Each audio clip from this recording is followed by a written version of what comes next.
அனைவருக்கும் வணக்கம். Welcome to my channel. எல்லாரும் எப்படி இருக்கீங்க ஃப்ரெண்ட்ஸ்? நல்லா இருக்கீங்களா? இந்த வீடியோவில் ரொம்பவே ஹெல்த்தியான ஒரு பிரேக்ஃபாஸ்ட்டு வெறும் 2 நிமிஷத்தில் எப்படி செய்யறதுன்னு சொல்லி பார்க்கலாம். இது நம்ம கீரை வச்சு செய்ய போகிறோம். இப்போ வாங்க இந்த பிரேக்ஃபாஸ்ட் எப்படி செய்யறதுன்னு சொல்லி பார்க்கலாம். அதுக்கு முன்னாடி இந்த சேனல் நீங்கள் இப்போ தான் ஃபஸ்ட் டைம் பார்க்குறீங்கன்னா மறக்காமல் சப்ஸ்கிரைப் பண்ணிக்கோங்க. அதோட பக்கத்தில் இருக்க பெல் பட்டனே ப்ரெஸ் பண்ணிக்கோங்க. இதனால் புதுசாக எப்போ வீடியோஸ் அப்லோட் பண்ணாலும் உடனே உங்களுக்கு ஒரு நோட்டிஃபிகேஷன் வந்துடும். நம்மளோட எல்லா வீடியோஸும் நீங்கள் மிஸ் பண்ணாமல் பார்க்கலாம்.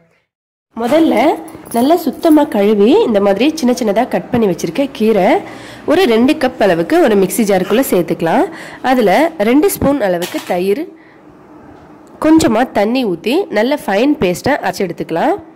நம்ம 2 கப் அளவுக்கு கீரைக்கு 2 ஸ்பூன் தயிர் சேர்த்துருக்கோம். இதை இப்போ நல்லா ஃபைன் பேஸ்ட்டாக அரைச்சி எடுத்துக்கலாம்.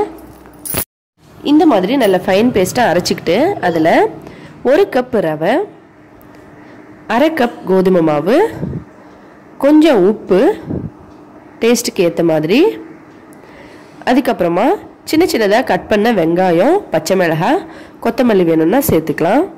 இது எல்லாத்தையும் சேர்த்துட்டு இப்போ நல்லா இதை மிக்ஸ் பண்ணிடலாம். இந்த மாதிரி நல்லா மிக்ஸ் பண்ணிவிட்டு உங்களுக்கு தண்ணி தேவைப்பட்டால் நீங்கள் சேர்த்துக்கலாம். ஆனால் நான் கீரையோடு சேர்த்து அரைச்சதே தண்ணி எனக்கு போதும். இந்த மாதிரி கன்சிஸ்டன்சியில் இருக்கணும். ஒரு 1/4 ஸ்பூன் அளவுக்கு கரம் மசாலா சேர்த்து இப்போ இதை நல்லா மிக்ஸ் பண்ணிடலாம். அடுத்து ஒரு கடாய் இல்லைன்னா தவா அடுப்பு மேலே வச்சு அதில் கொஞ்சமாக எண்ணெய் தடவிட்டு இந்த மாதிரி நம்ம அந்த பேட்டர் எடுத்து ஒரு திக்கான லேயராக இந்த மாதிரி எல்லாத்தையும் சேர்த்து ரவுண்டான ஷேப்புக்கு கொண்டு வரலாம். பாருங்கள், இந்த மாதிரி ஒரு திக்கான லேயராக ஊற்றிட்டு சுற்றி கொஞ்சமாக எண்ணெய் ஊற்றிட்டு தட்டு போட்டு மூடி நம்ம இதை மறுபடியும் வேக வைக்க போகிறோம். கொஞ்சமாக வெங்காயம் சேர்த்துக்கலாம், சின்ன சின்னதாக கட் பண்ணது இது மேலே சும்மா கார்னிஷ்காக. இப்போ ஒரு தட்டு போட்டு மூடி இதை வேக வைக்கலாம். ஸ்லோவான ஃப்ளேம்லேயே வச்சு வேக வைங்க. பாருங்கள் எவ்வளோ சூப்பராக இருக்குது இதோட கலர் பார்க்குறதுக்கு. இப்போ இது ஒரு சைடு வெந்துருச்சு, நம்ம திருப்பி போட்டுக்கலாம். இது வெந்துருச்சா இல்லையான்னு இந்த மாதிரி பார்த்தாலே தெரியும். ஒரு வேளை உங்களுக்கு தெரியலன்னா ஏதாவது ஒரு ஸ்டிக்கோ இல்லை கத்தியோ சும்மா லைட்டாக அது உள்ளே வச்சிங்கன்னா நம்ம கேக் செக் பண்ணுற மாதிரி செக் பண்ணிக்கலாம். இப்போ இந்த சைடும் வேக வைக்கலாம். இன்னொரு சைடும் இது நல்லா வெந்துருச்சு. உங்களுக்கு தேவைப்பட்ட இந்த ஸ்டேஜில் நீங்கள் இதை திருப்பி போட்டு சீஸ், பட்டர் அந்த மாதிரி எது வேணாலும் ஆட் பண்ணிக்கலாம். ஆனால் இவ்வளோ தான் இந்த பிரேக்ஃபாஸ்ட்டு ரெடி ஆகிடுச்சு. இதை நீங்கள் அப்படியே சாப்பிடலாம். எதுவும் சைட் டிஷ் கூட தேவைப்படாது. அவ்வளோ சூப்பராக இருக்கும் இதோட டேஸ்ட்டு. பாருங்கள், பார்க்குறதுக்கு எவ்வளோ கலர்ஃபுல்லாக சூப்பராக இருக்குது.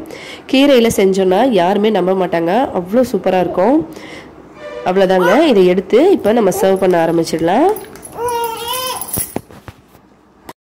இந்த மாதிரி சின்ன சின்ன பீஸை கட் பண்ணி குழந்தைங்களுக்கு பெரியவங்களுக்கெல்லாம் கொடுக்கலாம்.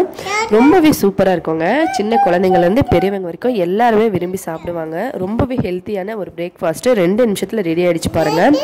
இந்த கீரையோட பச்சை வாசனை சுத்தமாக வராதுங்க, அவ்வளோ சூப்பராக இருக்கும். நீங்கள் எந்த கீரை வேணாலும் ஆட் பண்ணிக்கலாம். கண்டிப்பாக ட்ரை பண்ணி பாருங்கள் ஹெல்த்தியான ஒரு பிரேக்ஃபாஸ்ட்டு. இந்த வீடியோ பிடிச்சிருந்தா லைக் பண்ணுங்கள், உங்களோட ஃப்ரெண்ட்ஸுங்களுக்கெல்லாம் மறக்காமல் ஷேர் பண்ணுங்கள். மேலும் இதே போல் இன்னும் பல வீடியோஸ் பார்க்குறதுக்கு நம்மளோட இந்த சேனலை சப்ஸ்கிரைப் பண்ணிக்கோங்க. இந்த வீடியோவை பார்த்த அனைத்து நண்பர்களுக்கும் மிக்க நன்றி. ஹெல்த்தியாக சாப்பிட்டு சந்தோஷமாக இருங்க. நன்றி, வணக்கம்.